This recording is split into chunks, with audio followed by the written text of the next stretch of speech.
yaada keen dubroodha foon keenis dubroodha yaada danda'a nagaan siif ni ta'a yaada keen dubroodha foon keenis dubroodha yaada danda'a nagaan siif ni ta'a.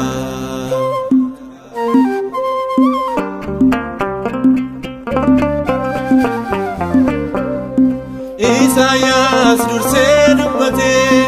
raajuudhaan isa hubatee milfooftii durbee durbummaan hafuura qulqulluudhaan dhiyeessee Beetelehemitti magaalaa Daawititti arginee dhalachuu gooftaa raawwatee raajiin raajotaa yaada keen dubroodha foon keenis dubroodha yaada danda'a nagaan siif ni ta'a.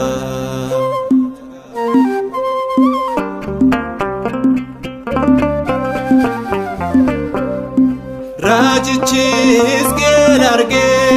balbala baajufamee al tokko bara baraanii gara isheetti galee gooftanii cufamee baraan jiraata hin banamu lammata waa'ee durbummaa ishee akkasitti dhugaa bahee yaada keen dubroodha foon keenis dubroodha yaada danda'a nagaan siif ni ta'a.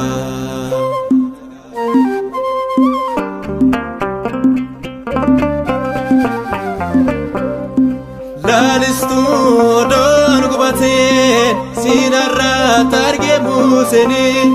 Maariyaam durbee siinaa teessoof qulxuun gooftadha dandeessee abidda sanaa sin gubnee yaasoliyaana kan bulee garaa keessaa waaqadhaa hin fayyisa yaada keen dubroodha foon keenis dubroodha yaada danda'a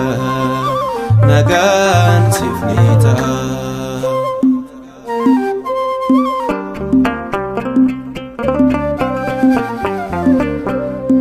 Gammadii biyya raajotaa yaa harmee Addaam lammataa ilmi kee gorsa dhugaatii